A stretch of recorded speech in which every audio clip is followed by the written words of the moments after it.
Foolish mortal, you have inadvertently tuned into the forbidden frequency.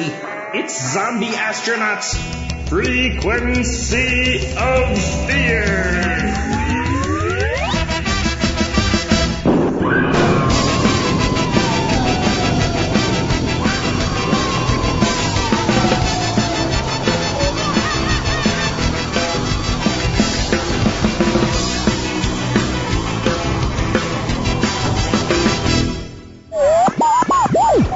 Welcome, fellow astronauts, to the Frequency of Fear.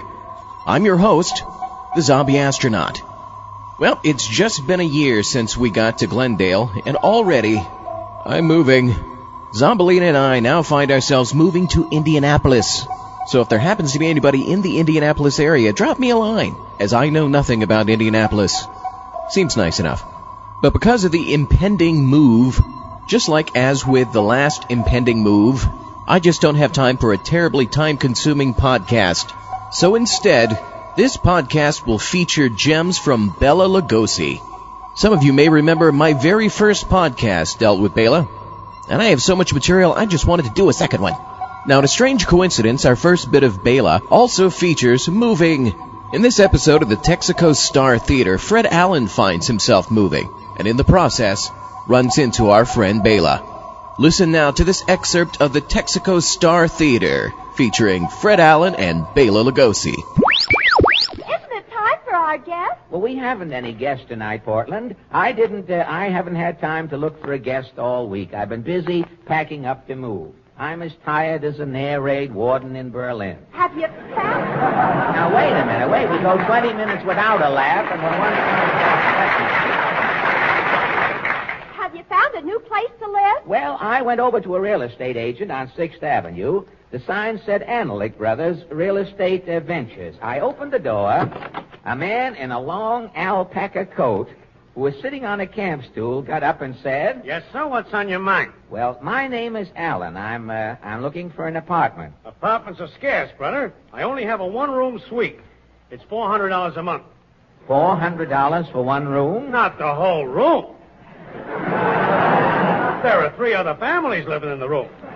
But they're all lovely people. Well, wait a minute. Excuse me, Mr. Anley. Are you back? Yeah, my wife and I have decided to take that one room with the closet. Oh, good. The price? Oh, you said we could have it for $850 a month if we didn't go in the closet. If I catch you in the closet, it's $950 a month.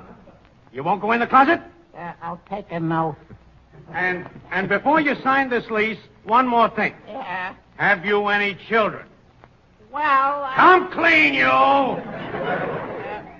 We have a little baby. A baby? And you want an apartment? You dirty rat! Take that! Oh, Hand that! Hand that! The knife of that guy. Trying to rent an apartment with a baby. I'm so mad I could spit.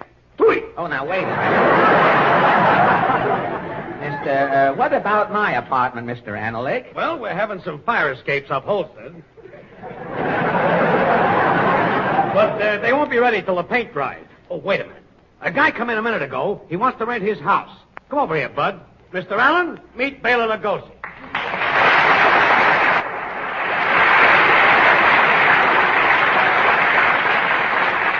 Thank you. Mr. Lugosi, I'm Fred Allen. I guess my face looks familiar, doesn't it? Yes, you look like something that fell out of a closet the night I was on Inner Sanctum. Well, I knew you'd remember me. You know, the last time I saw you here in New York, you were a big hit in that play, Dracula. Yes, Fred. That was back in 1927. I've been in Hollywood ever since. Well, how come you're back from Hollywood now? Did they catch you shoplifting in a blood bank out there? No, I'm here to do a revival of Dracula. I just finished Frankenstein Meets the Wolfman for Universal. Another musical, hey? Tell me, how does it feel, you fellas in the horror business, how does it feel to go into a theater and hear people hissing you on the screen? Hissing to an actor who plays monsters is applause. Well, I guess that's right. They say that one night Boris Karloff was in the Stork Club. A radiator started hissing, and Karloff got up and took 4 bows. When people stop hissing Karloff and me, we'll be through. Oh, yes, and when people start hissing me, I'll be through. And it could happen tonight, Mr. Lugosi. Thank you very much. Thank you. With your face, Fred, you can always go into the monster business. Well, that's fine. I'll know where to scare up a job from now on. Well, tell me, Mr. Lugosi, how long will you be in New York? I'm leaving next week to open my play, Dracula, in Boston. Uh-huh. I came to this real estate office to sublease my house. Well, I'm looking for a place, Mr. Lugosi. Now, perhaps we can make a deal. May I see your house? Sure. Here is the address. Drop up this afternoon. Fine. If I am not home. I thought you'd left for home.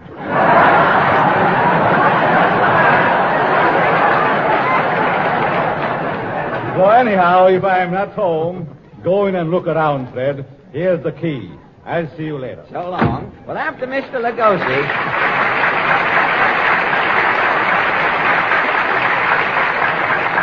After Mr. Lugosi had gone, Portland... Yes? I looked at the key to his house.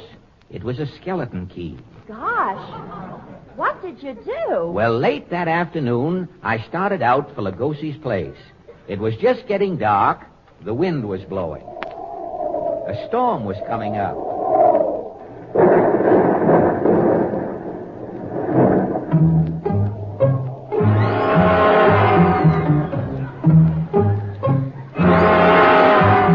After walking about an hour, I finally found Lugosi's house. Ooh, it was a dismal-looking joint on a side street. I walked up the rickety steps, and as I started to put the key in the lock, the front door opened slowly. I walked in, and the door creaked closed. And then a woman's voice said, How do you do? Well, how do you do, Mrs. Lugosi? I'm not Mrs. Lugosi. No, who are you? I'm the sister of Frankenstein. Come in, brother. I just came to see about renting this house. This house is evil. Go while you still have time. But Mr. Lugosi... Mr. Lugosi is a fiend. Go, I tell you, go while you still have time. Hey, she'd better lay off the Benzedrine that way. Gosh, it's gloomy in here. What's this? Gad, a human head rolling down the hall. What's up, chum? Who's that? Who's talking? It's me, down here, the head. Who are you, head? I used to be a friend of Lugosi's. What became of your body? I had a corn on one foot. Lugosi told me he was a chiropodist. Yes? He started cutting off my corn. I fell asleep. Yes? I could feel Lugosi cutting. Yes? When I woke up, my corn was gone, Lugosi was gone, I was gone. You were gone? All but my head. Gad, Lugosi must be mad. Lugosi's mad. How do you think I feel? I know. Well, chum, I gotta get along. Stop me rolling, will you? In what direction? Which way is we the people? It's over this way. I'll give you a head start. Here we go. Gad, this place is spooky. Who are you? I am a lady ghost. I'm releasing a man ghost for essential haunting. Whose ghost are you? I'm the ghost of Joe Besser. Joe Besser? Yes, I came here to spook for Joe.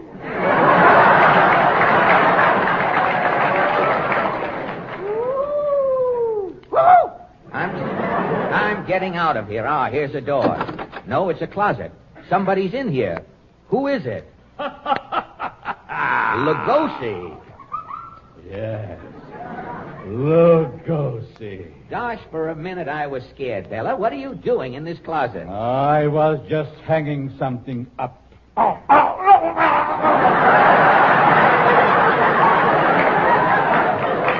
see what you mean. Well, Bela, old man, I'll be running along. But Fred, you haven't seen my house yet. No, but I... Here, let me take you by the hand. Oh, Gad, your hand is clammy. It's like holding 5 eels with hangnails. You'll get used to it. Come, I'll show you my heating system. What was that shriek? It's nothing. It came from the furnace. The furnace? Yes. I used to burn oil, but I converted to people. Now, look, Bela, I've got to get back to the Union League Club. I have a chess game waiting, and something tells me it's my move. But you haven't seen my charming little home yet. Hello, Mr. Lugosi. Hello. Say, I didn't see anybody. Who was that? Oh, the invisible man. He's just stepping into the library. No! What was that, the Invisible Man? Yes, he got his ectoplasm caught in the door. Now, look, Bela, I don't think I'll bother about the house. I'll move into the Y. I'm a member there. It won't take a minute, Fred. I'll show you. Wait a minute. What is that? It's only the telephone. Mrs. Frankenstein will answer it. I have some dirty work to do. Now, wait a minute, Lugosi. Where are you taking me? Let go of my arm. Be quiet, you fool. I knew it. You didn't get me here to rent this house, Lugosi. You lured me here to kill me. You will soon find out, Fred Allen. Help! Save me! Save me! Help! Help! Help! You see, Fred Allen, I'm all powerful. I'm all knowing. Now, into the laboratory. Iago, Panto. Yes, Master. No. Put me down. I'll give you my money. My yo-yo. Chain him to that table. No. Yes, Master. No. You're mad, Lugosi. Mad. What are you going to do? I'll tell you what I'm going to do. I have been luring people to my house to complete my greatest horror masterpiece. I'm making a monster greater than Frankenstein. A monster? Yes. I'm building a radio monster. I will use the brain of Red Skelton. Yes. The body of Skinny Ennis. And the singing voice of Georgie Yassel. Well, what do you want? What do you want of me? I have heard your program. My monster needs a lot of nerve. You have more nerve than anyone in You're mad, Lugosi. Mad, I tell you. Enough talk. I shall now operate and remove your nerve. Everything is ready, Master. Anesthetic. Anesthetic. Scalpel. Scalpel. Forceps. Forceps. Anything with a point. Anything with a point. Now, one little snip, and then... Someone's at the door. Help! Help! Help! Well, you fool. Nobody can save you. No power on earth can stop me. Mr. Bela Lugosi? No. Not you. No. No. Yes, I have come for you, Bela Lugosi. No, no! Yeah, Lugosi's fainted. I'm saved. Thank you, sir. Thank you. That's all Thank right. you. That's all right. Stop licking my hand. But you frightened Lugosi. Who are you? I'm chairman of his draft board.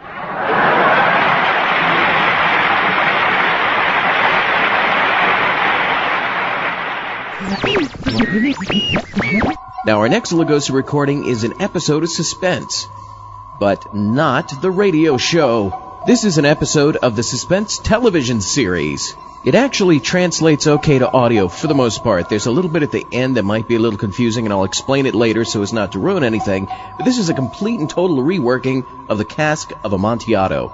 This version takes place immediately after World War II. It has Lugosi playing a general under Mussolini's command.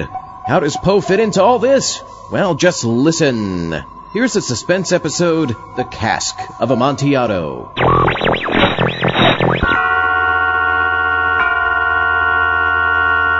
And now, Suspense.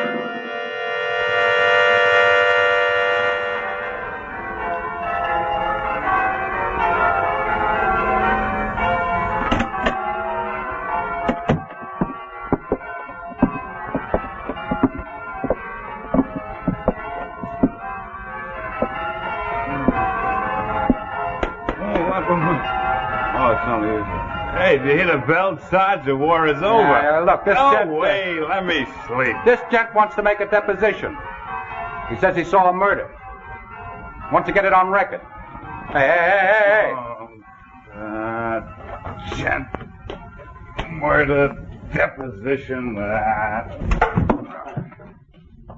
The major says if you give me the deposition, I'll write it down for him in shorthand. Now, first, we'll We'll fill out some blanks.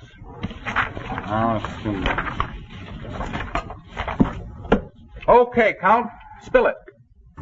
This palace used to belong to me. Yeah? The whole shebang? Early in the war, when the fascists were in full power, I had to give this property to General Fortunato. Yeah? Actually, Fortunato used to be a stable boy here. But he rose by devious means until he became one of Mussolini's favorites.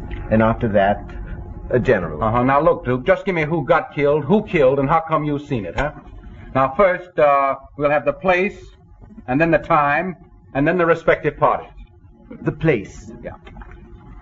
Do you know that under this palace, way under, there is a catacomb? A catacomb? Yeah, I know. There's a wine cellar about a quarter of a mile deep. That is right. You keep forever going down a long spiral stairway. Every few steps, the corridor leads out, lined with vintage wine. And they keep that out of bounds for us. You know, after searching for 3 years for the whole of Italy, I can pronounce it the greatest wine cellar in the I know it entire- used to be.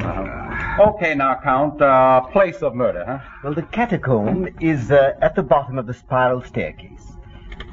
It is so far down that it's actually under a riverbed. Now, look, Duke, I know this is important to you, but all I need is just 5 words to fill in the blank. For thousands of years, my ancestors have been buried in that catacomb.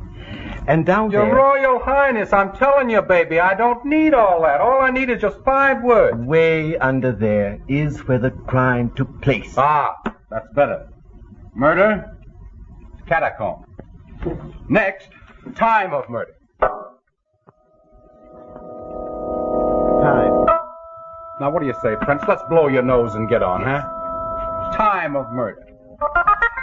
When General Fortunato took over this palace, I must say first that by that time he had acquired so much power that he could force me to let him marry my youngest and dearest sister. Yeah, why the heck did you let him? Why don't you poke him one? You Americans are so charming and so simple. I didn't poke him one, my dear boy, because at his call came stormtroopers and torture chambers. Oh. Okay, Count. Time of murder, huh? Time. When General Fortunato married, after he married my sister, he took over this place and he let my wife and I stay on. And we lived in a small suite over the stable. Yeah, nice guy. This opened onto a terrace that commanded a fine prospect. Every noon, the Countess used to have breakfast there. I used to work in a war office and my sister was in a hospital. But the General and my wife had more leisure. Good morning. Has your husband gone to the office? Yes, I believe so. Doesn't he usually take your wife to the hospital on his way? My wife didn't go this morning. Oh? I told her not to. We're leaving for Rome. Coffee? Thanks. Don't you think you might button your shirt? Doesn't whet my appetite. We're flying in 15 minutes. Perhaps you could have one of your colonels to deputize to comb your hair for you in the morning. Do you know what that means? What are you chewing on? It means I won't come back. Not until the war is over, anyway. You'll keep amused. Without you. Why not? Am I part of your pleasure? Come to Rome. Don't be ridiculous. Couldn't you spend the winter in Rome? Where should I live? We've shut up our house there. I could get you a luxurious apartment. I dare say you'd steal it from someone if I'd let you. You could help me in Rome. As my sister-in-law, you could entertain brilliantly. It would be very good for me. You have a wife, haven't you? Oh, she's very simple, just like her brother. Understand, it would be good for me. And it would be good for you. You could have Rome at your feet. I think you'd better run along now. Give me an answer. We've been neighbors here. It's not been too unpleasant. But Rome is different. Rome is public. What if I won't be married? Answer me. What if you won't be married? General, I find your stable boy's mind very dull this morning. Bon voyage.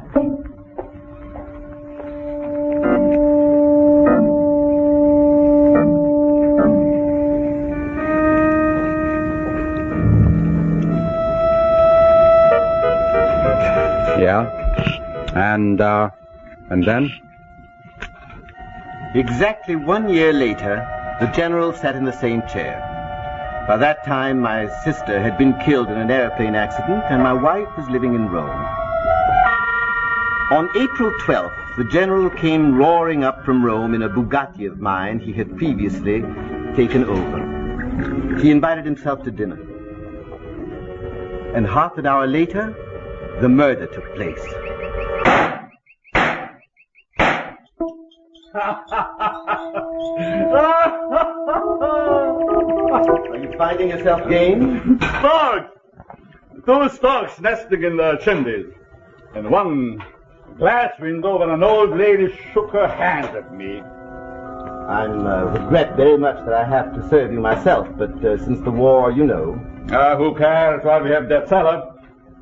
Who wants food? Our eyes met.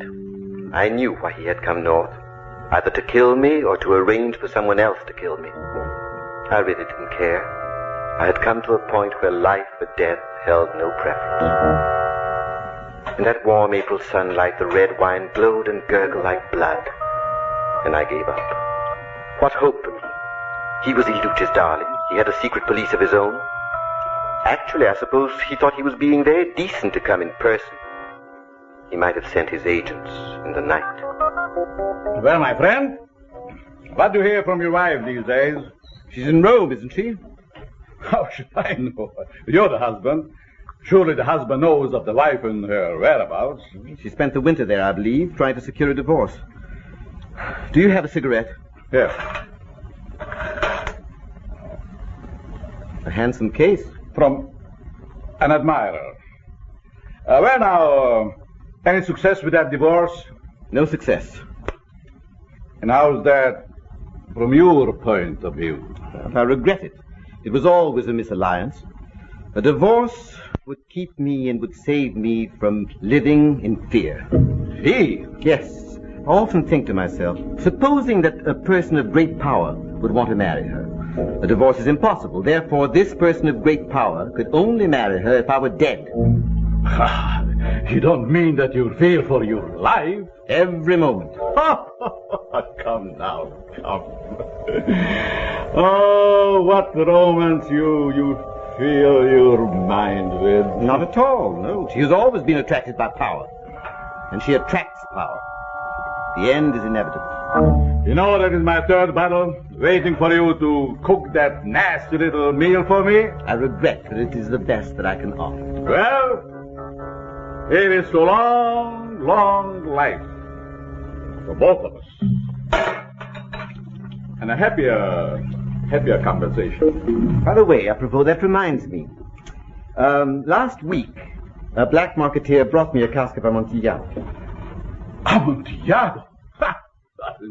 That's exactly what I said. In these times, impossible. Must be sherry. Huh? He swore it was Amontillado. Sherry. Nobody can get a cask of genuine Amontillado these days. Well, not even I can get it. I had my doubts. Still, I bought it. Throw your money away. I'm having Lucchese come over to taste it. You remember Lucchese? Excellent palate. Lucchese? That old fool doesn't know wine from water. Well, of course, he hasn't got your palate. Where is that Amontillado? Oh, no, I'm afraid it'll be too much trouble. Now, let me taste it. I tell you, let me taste it. No, I couldn't disturb you, really. Why, where is it? Is it in your vaults? At the very bottom. All the better. I will sober up. Climbing down. No, General, really, I couldn't disturb you that way. Why, what's the matter with you? You seem to be afraid. You shouldn't be afraid going down with me. Oh, it's not that. It's... What then? Well, it seems a pity to drag you down there into those depths and those darknesses, but this beautiful sunny day. No, I'll have Lucchese. Oh, get your torch and we'll go. But do you have the time for me? Don't you have to go back to Rome? Time for you? Of course I have. I have the whole afternoon to kill. After you. No, General. Please. No, after you. I said after you.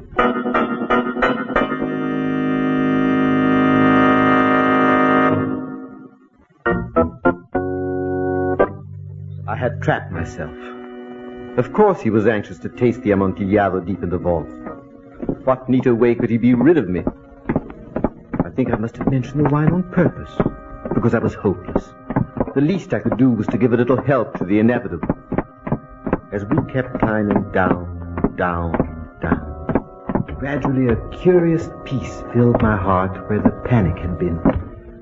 A resignation came over me, almost an eagerness to be at the bottom and done with it. Are you coming along all right, General? Coming fine. Thank you. You tell me when you want to rest. We still have a long way to go. I need a drink. That's what I need. I need warmth. Damn down here.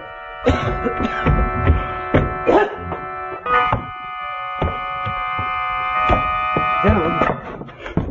Amontillado? No, I mean Medoc. Oh. Yeah, that's better.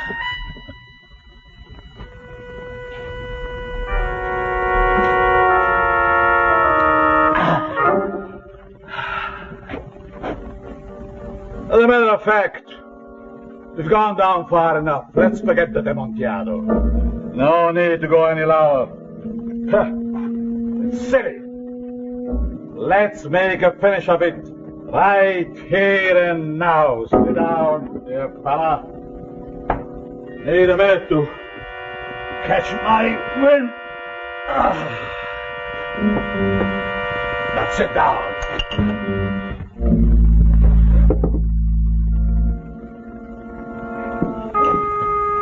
You know, I owe you a great deal and I give you credit for it. Even when I was your stable boy, you saw I had a hand to run things. I was always aware of a great eagerness on your part, that is true. So you gave me money to go to school.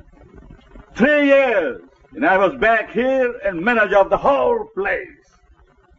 Now look at me. Look at me now and... I must say, General, you have always been able to forge your way ahead. Do you want me to tell you the truth about yourself? Well, this is as good time as any other. You know, when you made the biggest mistake of your life... I think I'm beginning to find out. I will tell you. When you didn't join the party, that's when... If I hadn't get in on the ground floor, I wouldn't have been the boss here now over the whole town, would I? No. My dear Count. And if you hadn't been the boss, I wouldn't have let you marry my sister. That's right. What? Hey, you're catching on. That's right, because, don't you see, if I hadn't married your sister, I wouldn't have had the money to buy my way in Rome. And if you hadn't married my sister, she wouldn't be dead. What do you mean by that? Well, if you hadn't been married to her, she wouldn't have been in the plane with you. Oh, that's different. I see. Well, can't help accidents. Matter of fact, your sister was never right for me. Too simple, just like you. I need a woman of ambition. Someone like my wife? Yes, if you say so. And then you really would have reached the top, huh? You know, life is nothing but a lot of steps. Either you go up, or you go down. And it seems that I have to go down. Count. That second lasted a year. I knew his revolver was on me. I thought of my sister. I thought of the lovely April sunlight that was far above me. I thought of all the tenderness of life trampled on in the name of the dictator state. Suddenly, at that last breathing moment, the ridiculous thought struck me. Why am I so weak? Why don't I kill him? Count! Where are you running to? Come back here! I command you! Come back here!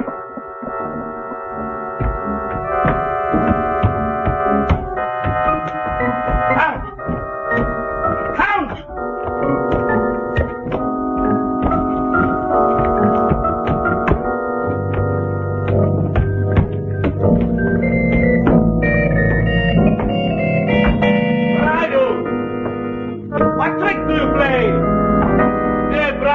are you? What shabby trick are you playing on me? Or are you trying to be funny, or are you hiding to frighten me by leaving me alone?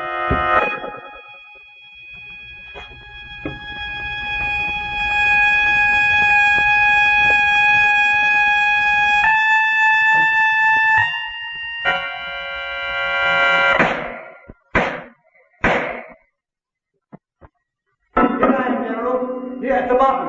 Yes, I'm in the catacomb. Come on down. It's only a little bit further. The Amontillado is down here. Are you coming, brother? Coming!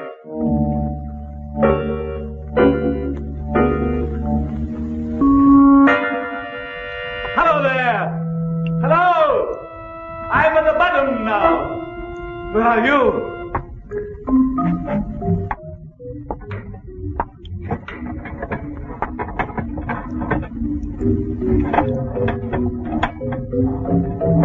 Hello, brother. What way do I go?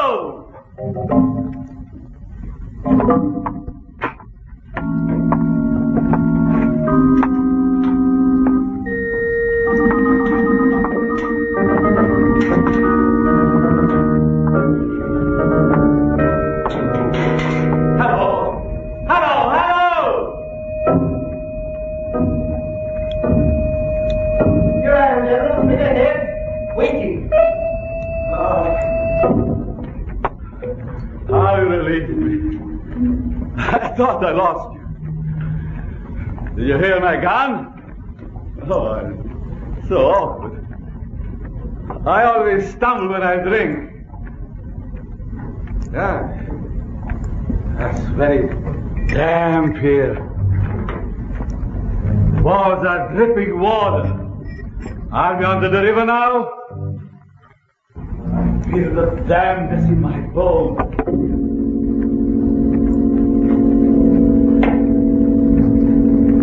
Well, what are you? Stonemason? The bad sag overhead.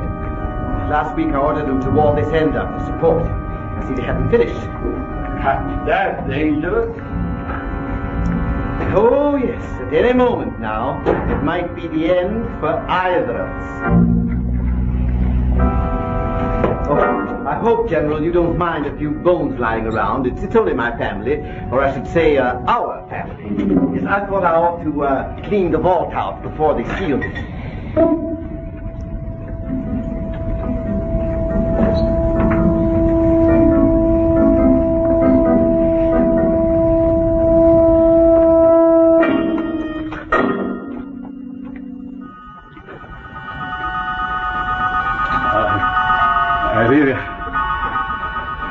I didn't kill your sister.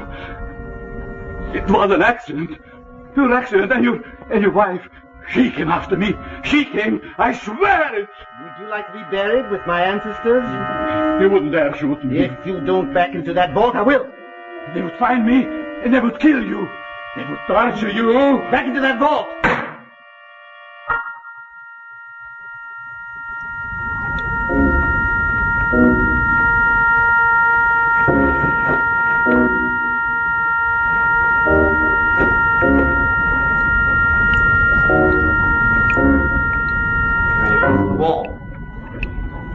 Reach up with your hands till you feel the chains.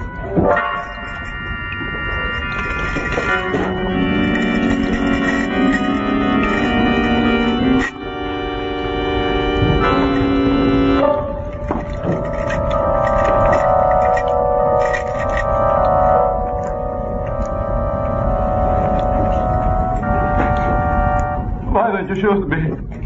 Huh? What are you doing?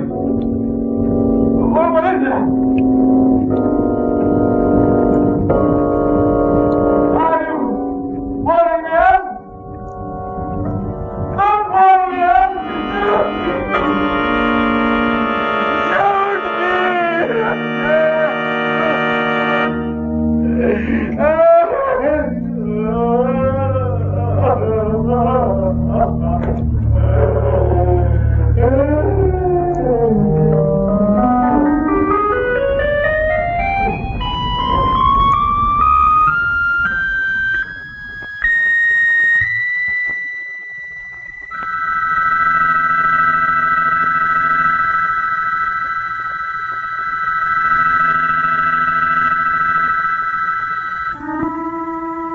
The wisteria was in bloom, covering the rooftops below me. I sat for half an hour on the terrace, enjoying the sunlight and the general cigarettes.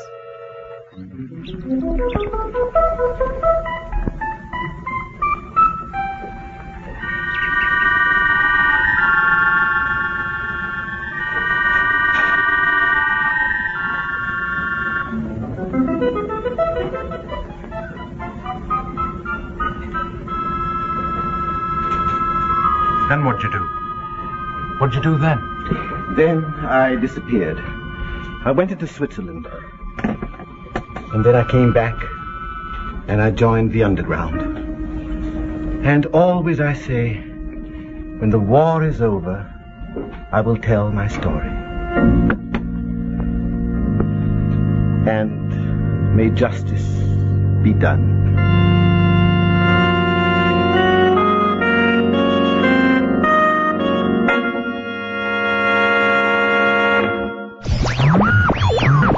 Now, the end of that episode was a little more visual than the beginning of it, and you probably picked up that Lugosi puts down the gun, the Count picks up the gun, forces Lugosi into the alcove, chains him up, walls him up, the end. Now, something you might also have picked up on is this, which, of course, it's a little easier to do when you're watching the episode, but the soldier who is taking the Count's deposition is none other than Ray Walston, who actually appears in a lot of these suspense episodes. Now, I was under the impression for a long time that these were missing, they were lost. But there are 3 box sets available, each with 30 episodes, counting a total of 90 episodes of the suspense television series. I got the first and second box sets. I found them at a Fry's Electronics. You might be able to find them on Amazon. I haven't looked for the third one yet, so I'm not sure where else you might be able to find these. The show looks to have had the same budget the radio series did, which, of course, isn't really enough for a television series. And this was in the early days of television. So you'll find a lot of gaffes and props falling down, so on and so forth. But it is still well worth watching. If you can find these box sets, pick them up. Lots of Karloff in these as well. Now our next bit is from the old radio series Mail Call. Listen now to Lugosi trying to break out of the whole monster movie mold on Mail Call. This is Bela Lugosi. I've asked to join in writing this letter for the very special reason. Everybody here in the United States thinks of me only as a character in horror pictures. And I'm getting a little bit tired of hearing the audiences come away from the theater saying, "Wasn't Lugosi frightful? Boo!" I wouldn't mind being a monster for the rest of my life. Honest, I wouldn't. If only one picture, just one teensy-weensy little picture, I could play a nice guy. It would be so wonderful. There, Mr. Lugosi. I know exactly how you feel. And who are you? My name is Horton, Edward Everett Horton, and in every movie I've ever made, I cringe like this. Oh, dear. It's a disgusting way to make a living, isn't it? Well, my lifelong ambition has been to get a part someday where somebody else cringes at me. Well, I think maybe the three of us can do business. Horton, who is this man? I really don't know. I've never seen him before. Haven't you fellas ever noticed on the screen, written by Gregory Ratoff, produced by Gregory Ratoff, directed by Gregory Ratoff, montage effects by Gregory Ratoff? I have. I most certainly have. Well, who are you? I ain't Walter Disney. Look, Mr. Lugosi and Mr. Horton, I'm now having screen test for my next picture. And I think I may have a place in it for you, too. It's a Gregory Ratoff production entitled The Werewolf of Chillicothe. No. Not a werewolf. Not that. No. You aren't the werewolf, Bella. No, that's Edward Everett Horton's part. Oh, really? Oh, me? Oh, a werewolf. Well, really. Then what do I play, Gregory? Well, Bella, you play a freshman at Princeton. Can't I be a sophomore? I look awful in a beanie. You are a freshman and shut up. Now, look, here is the story. Bella, in The Werewolf of Chillicothe, you are a bouncing young juvenile named Reginald Gable, who just has fallen in love. He fallen heir to the family mansion in Chillicothe. It's Gables. Sounds like German double talk.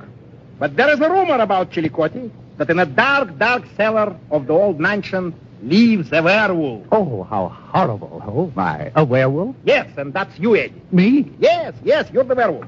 You are ruthless. You are cruel. You're inhuman. Oh, I am? You are the most fiendish werewolf that was ever born.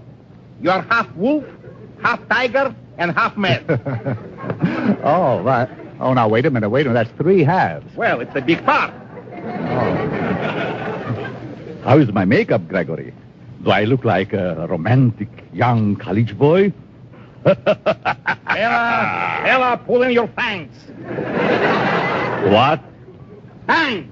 Oh, you're welcome. All right, that's better. Now, Bela, you come into a mansion very happily. Little do you know what lurks in the shadows to greet you. Okay? All right, let's rehearse.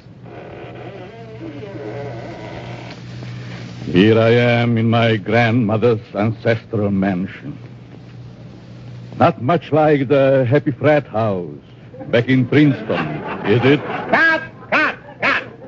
What's the matter? Bela, my friend, you've got to be lighter. You've got to be gayer. Put some little chuckles into the laugh. Oh, like this? Never mind. Let's go on with the test. Now, Bela, you go down the cellar steps whistling very gaily.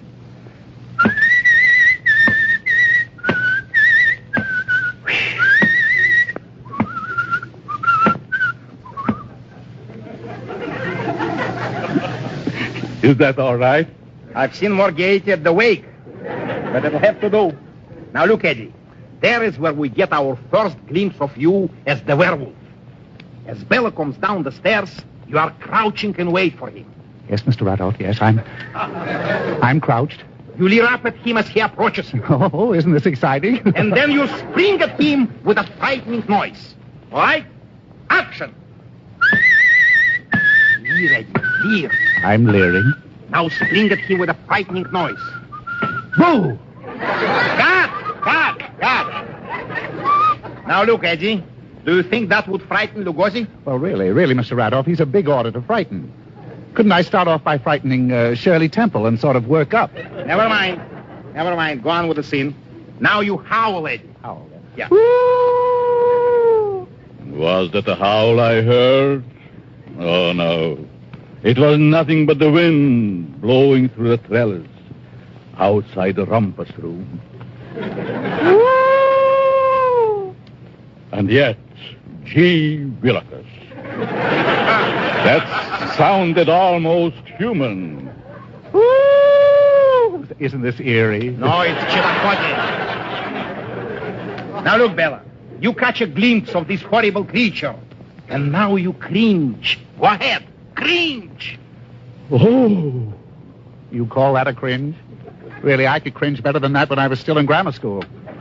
Well, it isn't as bad as your howl. What's the matter with my howl? Now, please, boys, let's not snap at each other. Your howl stinks. You want to hear a real howl? Listen. Gregory, he howled at me. Radolph, he howled at me. Here, I'm going to tell my agent. A fine werewolf you are. Can't even howl. I have never in my life been so publicly insulted. That's terrible. Please, just an amateur.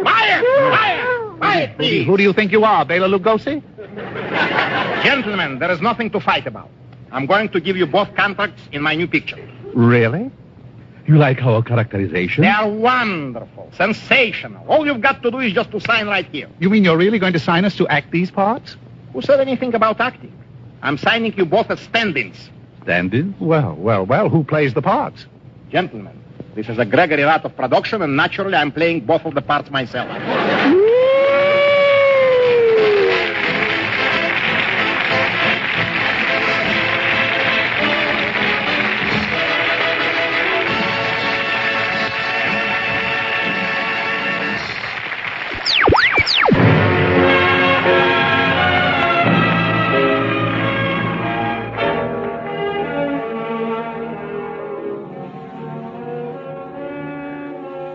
Midnight.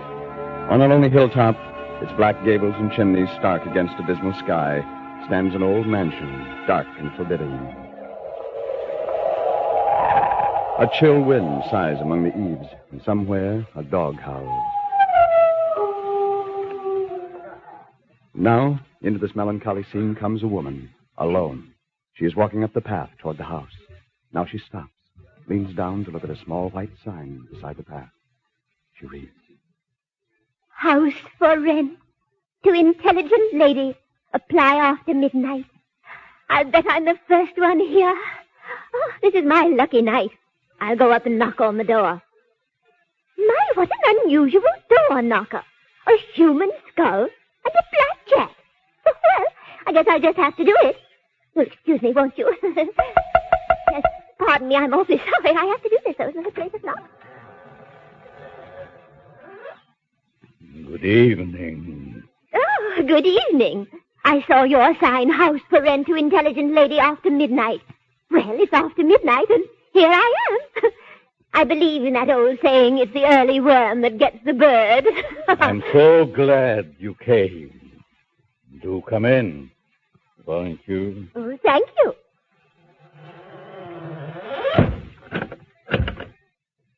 Do you always lock the door? Yes. One never knows who might try to get out. Out? Yes. Don't you mean in? No. Oh, my name is Billy Burke, and your name is, I'm the bat. Bat. Oh, well, I once knew some bats. Are you by any chance related to the Andrew Bats of Kansas City? I'm related to no bats. I'm the bat. Look into my eyes. Oh, let's look in at the house first, shall we? Oh, goodness, what was that? Oh. Just one of my experiments in applied psychology. What? You must have applied it in the wrong place. I think you will be interested in my experiments, Miss Burke. I take parts of people and put them together. You mean you manufacture people like Ford manufactures Chevrolet? Or does he? I'm building a human being. Oh, you're in production. Well, how nice. Any shortage of materials? Yes. All I need is brain. Well, don't feel badly. We can't all be quiz kids. Now, let's look at the house, shall we? How many bedrooms are there? I do not use the bedrooms. I sleep in the dark cellar, in a coffin facing west, full of gray loam. Oh, a little gray loam in the west. Miss Burke, look at me. Look into my eyes. I'm a vampire. Oh, I thought you said you were an old bat. I'm a vampire bat. Have you ever heard of a vampire? Certainly. At the baseball games, the people always say, kill a vampire. Ah! I eat meat. Red raw meat. 3 times a day. Now, do you know what I am? You're a capitalist. Now to the laboratory. We've dallied long enough. How can you say that? We haven't even dillied yet. Come with me to the laboratory. You're about to witness the final success of my great experiment, the prefabricated woman. Prefabricated? Yes. It will revolutionize women. In the future, when a man wants a wife, he goes to the department store and buys a cat.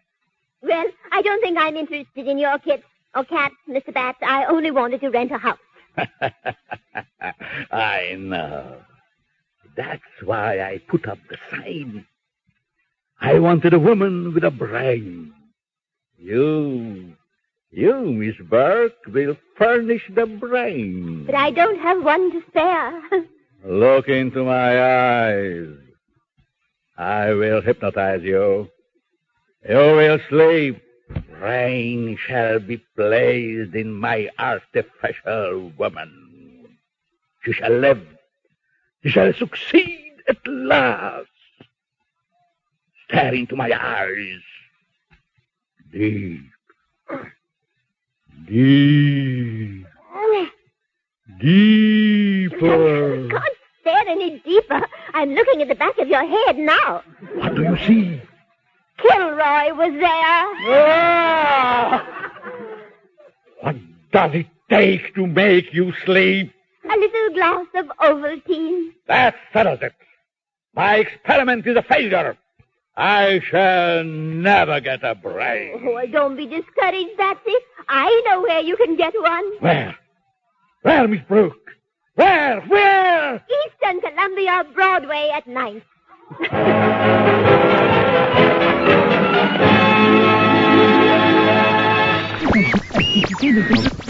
A funny mail call skit followed up by a not quite so funny Rudy Valley Show skit featuring Billy Burke and Bela Lugosi. Now our next selection of OTR features Bela Lugosi as a different kind of monster.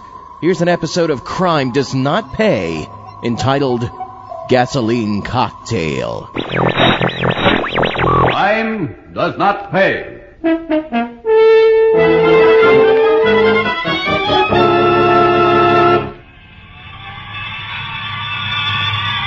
Silly, I'm going out. This time of night? What for? The fire is near here. You and your fires. What are you, a little boy?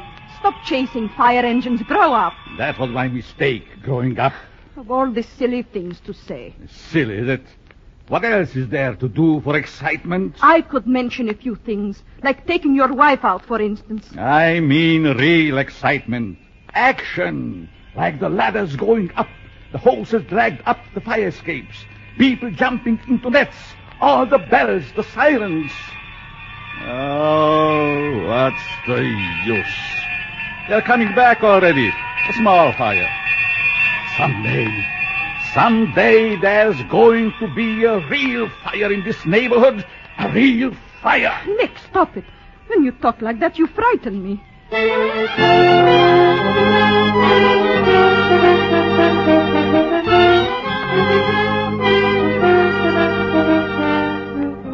In the interest of good citizenship and law enforcement, we present Crime Does Not Pay, based on the famous Metro-Goldwyn-Mayer series of short subjects. In just a moment, you will hear Gasoline Cocktail, starring Bela Lugosi.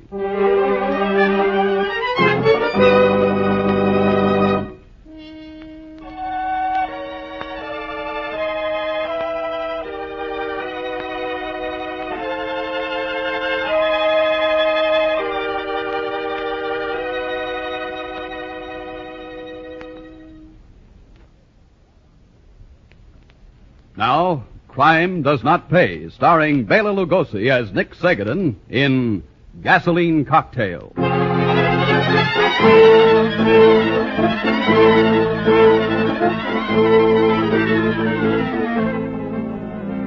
Sometimes the trouble begins out of sheer frustration. The need for excitement, the need to blow off steam, can cause a man's mind to work in devious ways.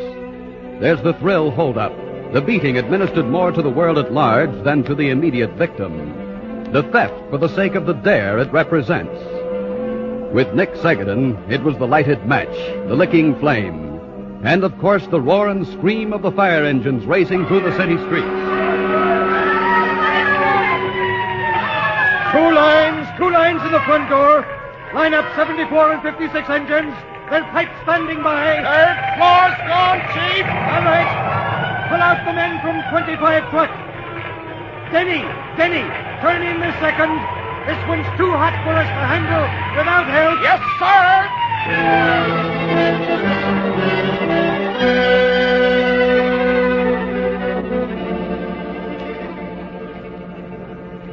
Chief, the 6th Battalion ordered me to report to you, sir. We're 22 truck. 22 truck. When did you get here? First due on the 2nd. All right, I'm releasing you. Go back to quarters. Yes, sir. Driver, notify dispatcher. All second alarm equipment released and sent back to quarters. Well, Chief, almost had yourself a nasty one, didn't you? Oh, Warren. Well, how's the fire marshal's business? Still doing things with magnifying glasses? Microscopes these days.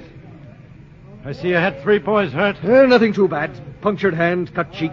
We were lucky this time. The stairwell was like a chimney. Fire mushroomed up onto the 3rd floor. Took 6 women down the ladders. You find anything yet? Looks like the usual. Baby carriage full of trash under the stairs. Cigarette, match, boom. I'll see you around, Chief. Right, Warren. Chances are you will. I beg your pardon, sir. You are the fire marshal? Yes. How'd you know? I have seen the car in which you came to the fire. Since I was a boy in Hungary, I followed the fires. I guess boys are boys all over the world. Yes, all over. But I wish to know, have you found out how this started? You found out where it started? Why do you want to know? Oh, it's just that I'm interested in these things. And this is a bad one. Bad isn't the word for it. We're just lucky no life was lost. Yes, very lucky indeed. Thank you very much. If people only were more careful where they throw matches.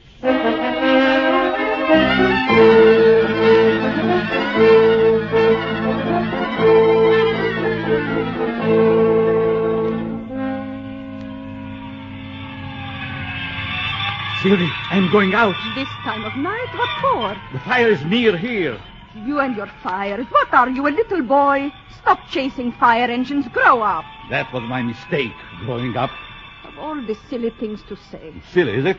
What else is there to do for excitement? I could mention a few things, like taking your wife out, for instance. In the old days in Budapest, you ran after the Indians with me. Now I wish I hadn't. There was excitement then. Now what? A job to go to. With men I would not care to look at. Then back to this house, day after day, night after night. No, Nick, not night after night. And even though you don't care to look at the men, you look at a girl, all right. Sylvie, this is... I know her name, Edna Hall, and her address, 5546 Erie Street. Yes, I know. But if you think, Nicholas Segadin, that I let go of you, you are wrong. Wrong. But don't you see this is all in your mind? In my mind? I have walked past her house. Of course there is a house in your mind. All this is like myself and the Indians. You wish for excitement, and there is none. So, my poor Sylvie, you make it up out of your head that I, your Nicholas, go for rides in a car with another woman.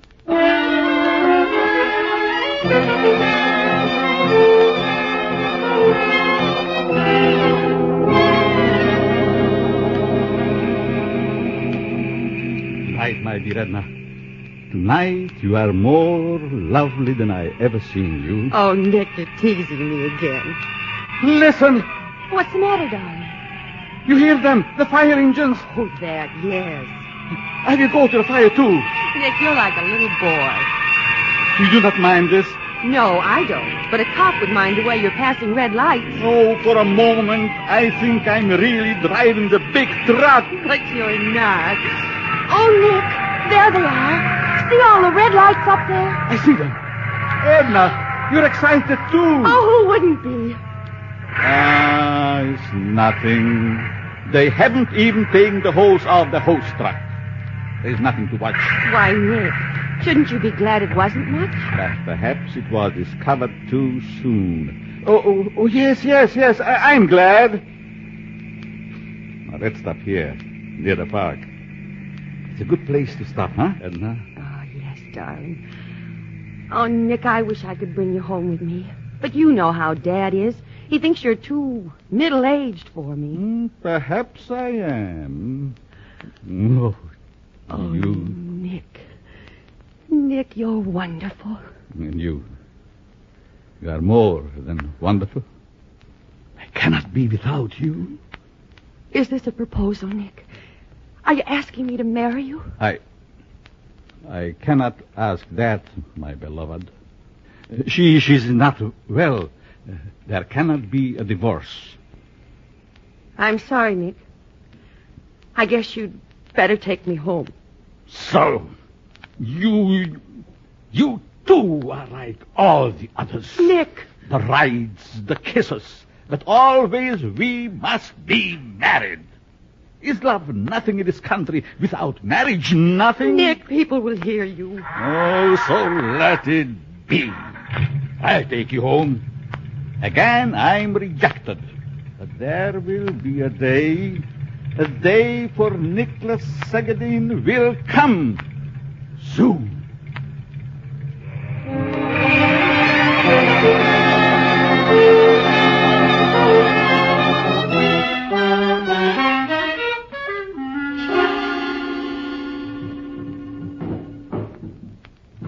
Nick, what in heaven's name are you doing in that closet? Looking for something. Why didn't you ask me first? All right, I ask you second. The glass jug in which came the wine from your father. Where is it? Right up there on the shelf. I straightened the closet yesterday. Thank you. You need this rag, Sylvia? No. What do you want with it? Always questions. Oh, Nick, you've been like your old self these past few days. You've been home at night. I told you once I'm not changed. What do you want with the jug? I am cleaning the seats in the car.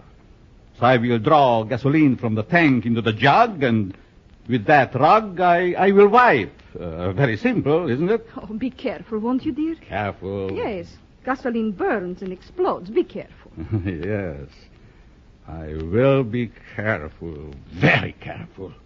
But like everything in this world, if the gasoline explodes in the proper place, it is all right. Explodes? Where, Nick? Where? Where else but in the motor of the car? Where else?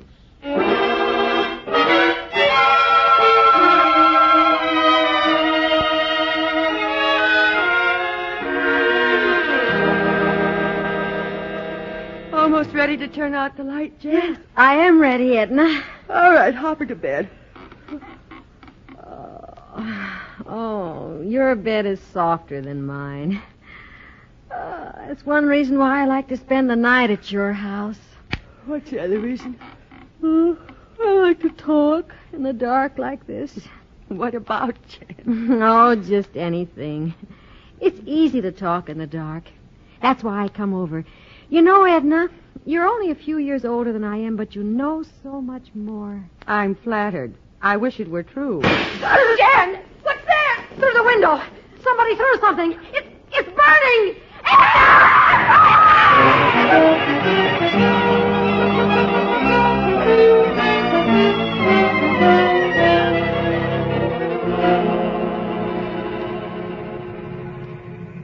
Fireman Denny, Truck 25 reporting, Chief. We found a couple of roasts on the first floor. Whereabouts, Denny? Room where the fire started, sir. Seems to have been a bedroom, sir. The metal frame of the bed is still recognizable.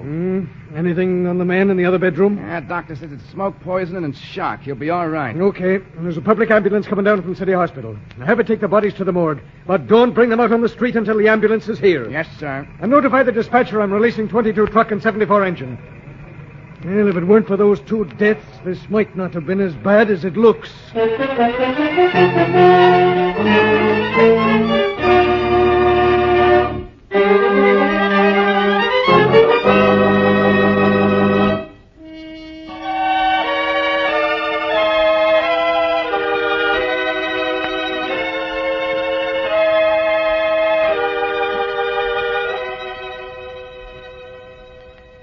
Now, we continue with Crime Does Not Pay, starring Bela Lugosi as Nick Sagadin in Gasoline Cocktail.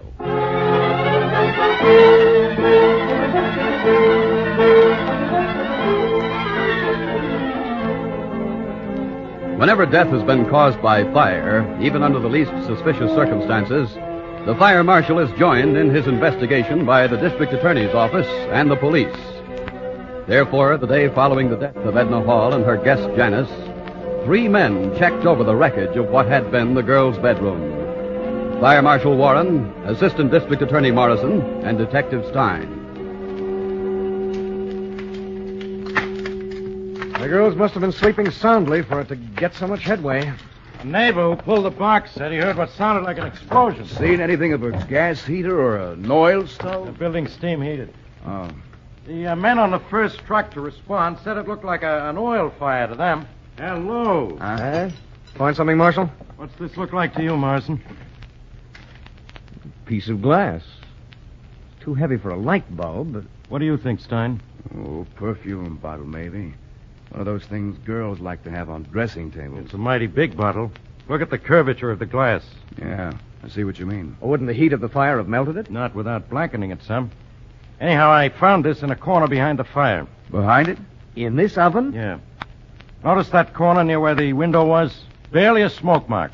Something forced the fire away from there and tossed this glass fragment in there. Explosion is right then. Hey, wait a minute. How about this? Looks like the neck and the handle of a gallon jug. Saw it a minute ago and passed it up. It's the same glass as the Marshall's fragment. The microscopes will prove that for us. Now hold it up to light a minute. Yeah, sure. Here. There. See those bits of, lint, I guess, on the inside of the bottleneck? Yeah, they look like it. One will get you 10, they are. That's how it started, all right. A jug of gasoline with a lighted rag in its neck tossed through the window. Boom. Molotov cocktail. What's that, Stan? I said Molotov cocktail. We use beer bottles against Nazi tanks in the Bulge. Same principle. And pretty much the same effect.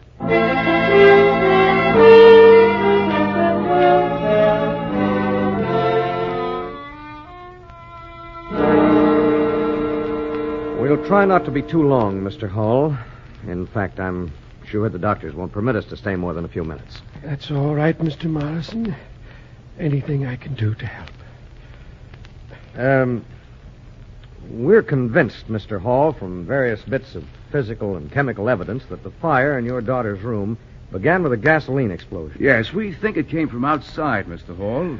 A gasoline grenade through the window. From outside? Oh. Then you think it was murder, too? Do you, Mr. Hall? It's a grim charge on just my personal dislike of a man.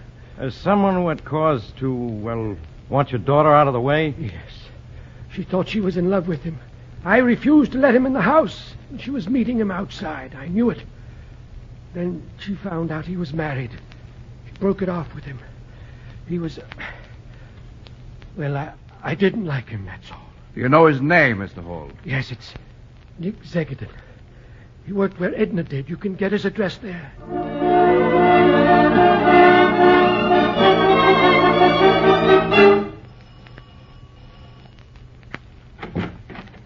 Yes?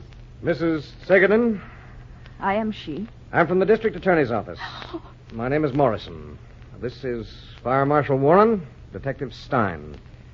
May we come in, please? You can see our credentials if you wish. Oh, no. Come in. Thank you very much. You? Please, sit down. And we'd like to see your husband. We understand he hasn't been to work for 3 days. I'd like to see him, too. When did you see him last, Mrs. Zegedin? 3 nights ago. He went out.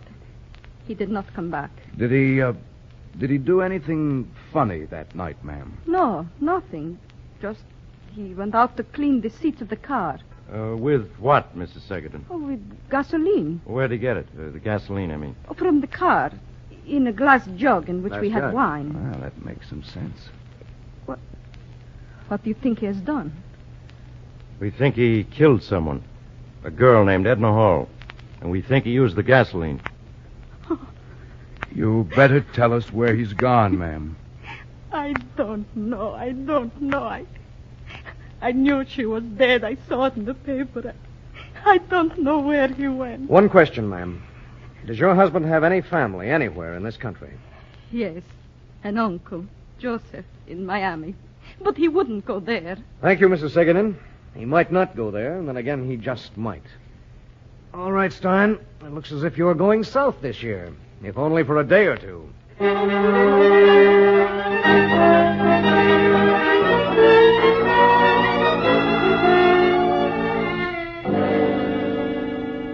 Well, nice place you've got here, Mr. Segedin. Bet you do a swell business during the season, huh?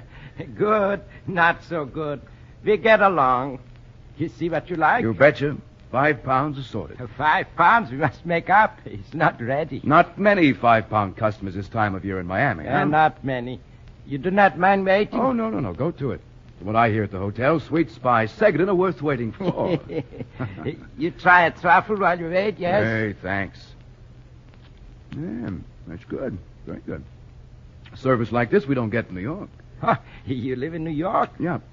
My hometown. I have nephew in New York. That's so? What's his name? Maybe I know him. If you do, you know my name. He is Nicholas Segedin, and that is a name nobody forgets. Besides, he moved just last week. That's so? Where to? Not far. He write me postal card say he is tired of New York City. He moved to East Orange, New Jersey. Street with very funny name. Porter Street. 118 Porter Street. Like maybe the street carry his suitcase for him. It's a very funny name. Funny joke. You got a phone booth here? Yes, sir. Right behind. Thanks. While you're finishing up that box, I think I'll make a call. I just remembered. I've got to warn someone about a fellow I know. A fellow who likes to play with matches.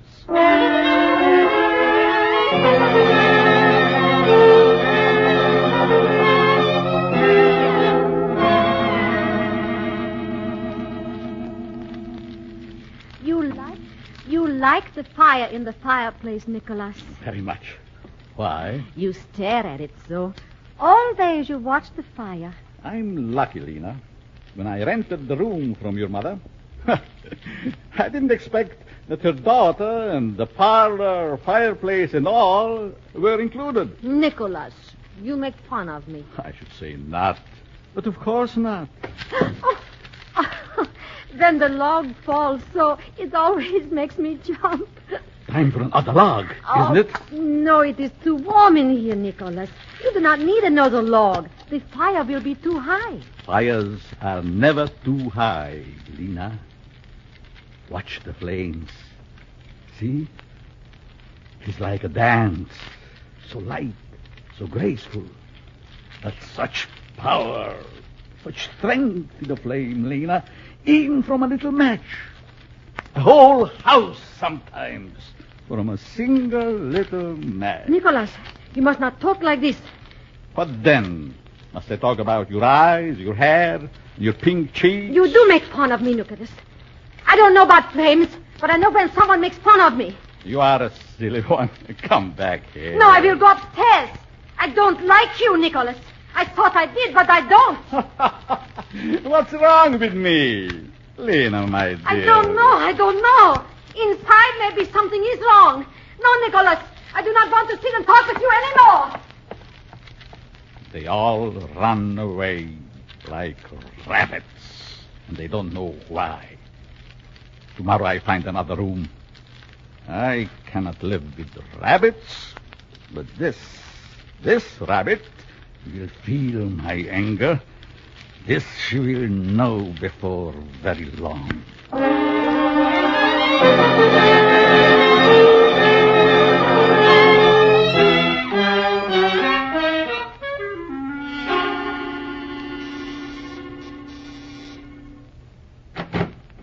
Miss Korsky? Yes? Your mother in, Miss Korsky? No, officer. She's downtown. May we come in? This is Mr. Morrison, New York District Attorney, and Fire Marshal Warren.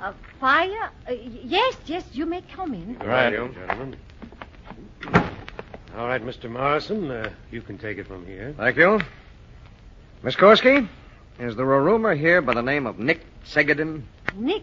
Yes, sir. Is he at home? Yes, sir. That is, I think so. He has the front room, second floor. You ever noticed anything, peculiar about this man, miss? Peculiar? No, only he likes big fires in the fireplace. Sounds like your man, Yes, gentlemen. let's drop in on him. Right. Which way, miss? Upstairs. First door on the right. Thanks, miss. I wouldn't come any further, gentlemen, if I were you. All right, Segedin. We're here to take you in for arson and the murder of Edna and Janice Hall. It is easy to say. I have a beer bottle, gentlemen, filled with gasoline, corked with a piece of rag. I have intended it as a parting gift for my landlady and her daughter. The house is full of mice. I find it's a very effective means. No use, Segedin. We've got you dead to rights, and you know it. One step more, gentlemen. Morrison, Warren. Look out! Oh! Get that bottle, Morrison. All right, I've got it. Nice shooting, officer. Oh. All right, it doesn't hurt that much, Segedin. It's only through your shoulder. It'll be fixed up good as new long before you burn for what you've done.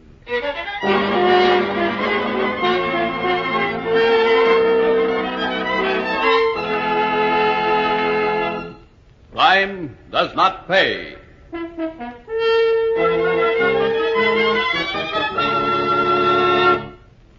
Bela Lugosi, who was starred as Nick Segadin in Gasoline Cocktail, will be back with you in just a moment.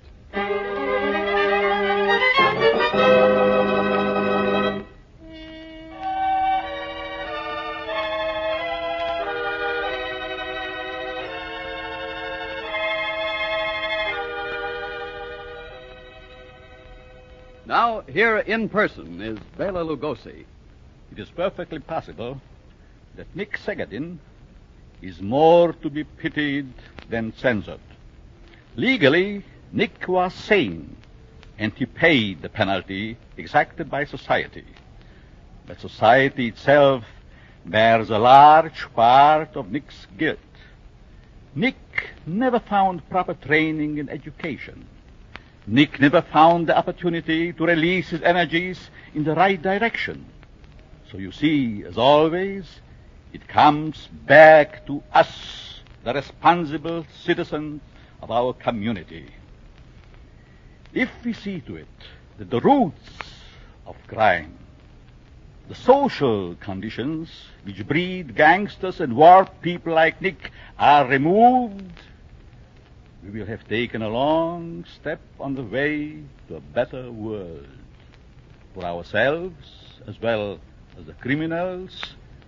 Crime does not pay. Thank you, Bela Lugosi.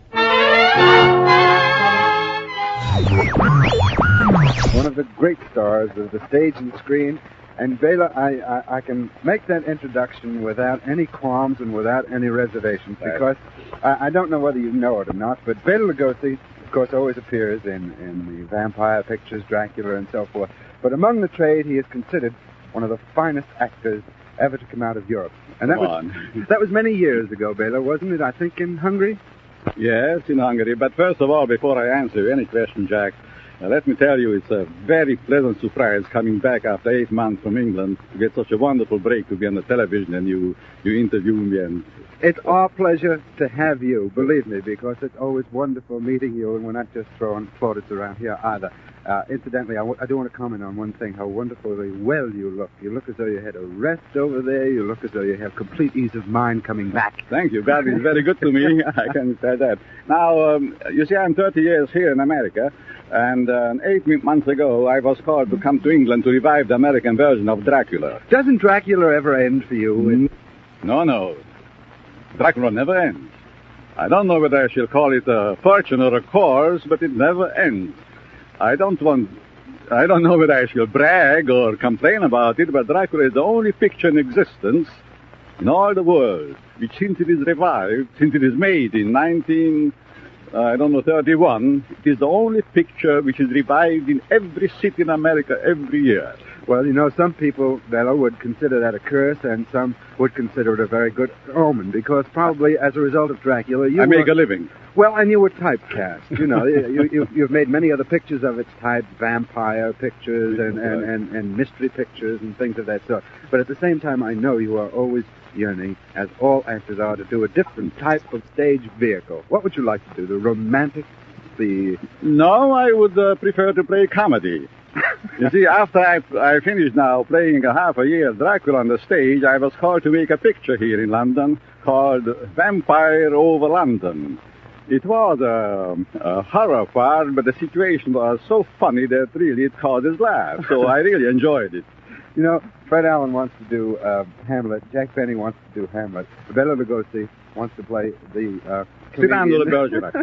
Cyrano de Bergerac. Sure. And you'd probably do very, very well at it. Tell us a little more about the picture that you made in England, Bela. What was the title of it? Vampire Over London. I played a scary part, and I was the cause to create comedy by scaring all the people around me. And it was rather a clever story, and I think they would laugh at it very much. It's going to sell in America, especially. Yes. Was, incidentally, Dracula your favorite role? After Dracula, my favorite role? What was your favorite role? Was it Dracula? In America, in English, or in Hungary at home? we never consider your Hungarian performances because they've been, so many years ago. Yes, that's right. Because in Hungary, my favorite parts were all Ferenc Molnár's play, which I created originally, like Lilium and Guardsman. Did you play in the very first performance of Lilium? Sure, 30 years ago. 30 years ago, and here every year again, we have Lilium playing around the country. I think last year or the year before, 2 years ago, they made it into a musical on Broadway. Sure, they did. Bela, now, since I played Dracula, I'm the boogeyman. Bela, it's so nice to have you back. It's really always a pleasure once again to meet you and say hello to you. And that was Bela Lugosi's final interview ever, as he passed away shortly thereafter. That does it for another Frequency of Fear. In 2 weeks, we'll have another episode spotlighting one of our favorite horror actors, as I will have just gotten into Indianapolis and will be busy unpacking. Then we'll be back to our typical shenanigans. I'd like to close with this musical oddity, Bela Lugosi doing a song called We're Horrible, Horrible Men with Boris Karloff. I'll hear you again in 2 weeks over the Frequency of Fear. How do you like that? The horror men turn out to be crooners.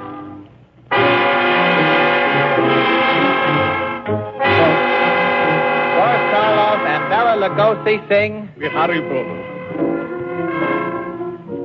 We're horrible, horrible men. Horrible, horrible men. We're villainous, killing lecherous, treacherous, ruffians, ruffians men. To the crime we commit would make strong men afraid. You can blame us for it, for the rent must be paid. We're horrible, horrible, horrible, horrible, horrible, horrible men. We're horrible, horrible, horrible, horrible, horrible, horrible men. We're villainous, killinous, treacherous, lecherous, ruffians men. Though the movies would make me a terrible brute, when my makeup is off, I am really quite cute. We are horrible, horrible, horrible, horrible, horrible, horrible men. This has been the Zombie Astronaut's Frequency of Fear. For more horror, sci-fi, and suspense audio, see the website at www.zombieastronaut.net. Right now! The theme song was written and performed by Papa Suede. The end theme was from the Kodak Super 8 soundtrack. For more Frequency of Fear, visit frequencyoffear.com.